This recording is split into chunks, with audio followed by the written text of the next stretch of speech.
D'abord, je pense qu'il faut quand même comprendre que c'est une espèce protégée, que nous n'avons pas le droit d'interrompre le processus, donc ça veut dire l'atterrissage, la ponte et le retour de la tortue à la mer.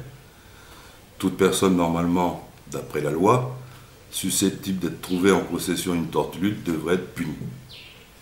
Bon, il s'est passé ce qui s'est passé au Cap Lopez, apparemment des gens sont intervenus, mais ce qui aurait été bien, c'est qu'avant de la relâcher, on regarde quand même s'il n'était pas blessé, parce que c'est dans ces cas-là, c'est remettre à la mer une tortue blessée qui, dans le peu de laps de temps qui va suivre, va mourir.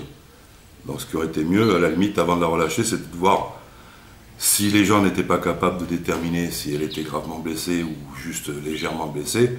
Dans ces cas-là, se cotiser puis faire venir un vétérinaire qui aurait pu l'examiner vite fait, dans la mesure des possibilités, évidemment. Car une tortue n'est pas un chien de 30 kilos. Okay. En tant que ONG, comment agissez-vous sur le terrain? Parce que l'on remarque qu'il n'y a pas assez d'informations en fait. Et les ONG ne sont pas très présentes à Port-Gentil dans ce domaine.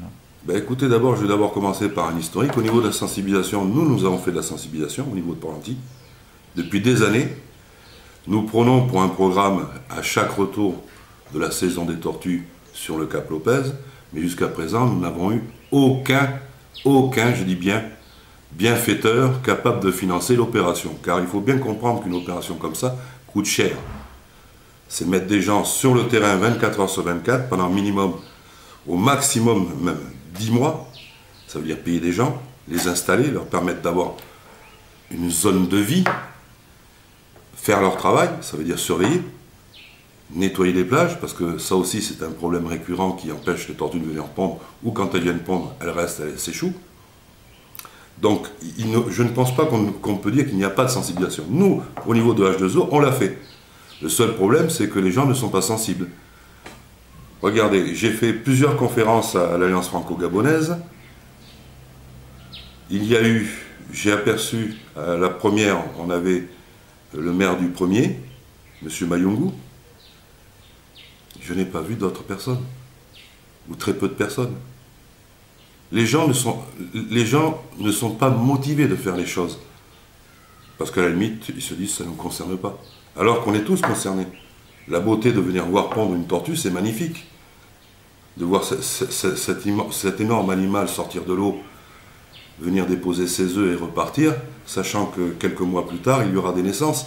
C'est extraordinaire. Avant, à Port-Gentil, les tortues luttes, il y en avait en pagaille. Alors, la problématique des inondations. D'abord, d'une part, il faut savoir que les pouvoirs publics, les décideurs, ne font pas appel aux ONG. Même si nous, parfois, nous dénonçons les inondations, les vraies solutions peuvent se trouver. Il existe des solutions. La problématique, elle vient d'où? Premièrement, d'abord, changement climatique, montée des eaux. Problème de Port-Gentil, n'oublions pas, Port-Gentil a été bâti sur un marigot. En majorité, Port-Gentil était un marigot. Donc on a comblé les espaces où l'eau allait. Mais l'eau, il faut bien qu'elle aille quelque part. Quoi que l'on en pense, il faut que l'eau, quand il pleut, elle aille quelque part. Et elle va toujours où? Dans les endroits les plus bas. Sachant que Port-Gentil est quand même presque au niveau de la mer, ça veut dire qu'une grande portion de la ville se retrouve avec au moment de fortes pluies, les pieds dans l'eau. Ça, c'est le phénomène. Le problème, c'est qu'on a comblé des zones où l'eau pouvait soit être stockée, ou soit rentrer. Si vous prenez, quand vous allez vers Asbom, vous voyez toutes ces maisons sur pilotis qui ont été faites. Pourquoi elles ont été faites sur pilotis? Ce n'est pas des maisons récentes, hein. Si on observe, si on s'est un peu observé, ce n'est pas des maisons récentes. Pourquoi on fait sur pilotis? C'est parce qu'on permet à l'eau, même si elle tombe, de pénétrer dans le sol. On est dans du sable, l'eau pénètre assez vite. Mais le problème, c'est que vous recouvrez toute la surface où l'eau pouvait pénétrer. Vous la goudronnez, vous la cimentez, elle va où l'eau?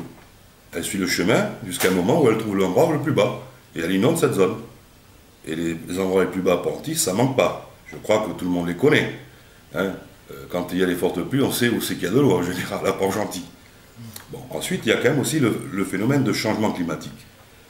Changement climatique veut dire fonte des glaciers.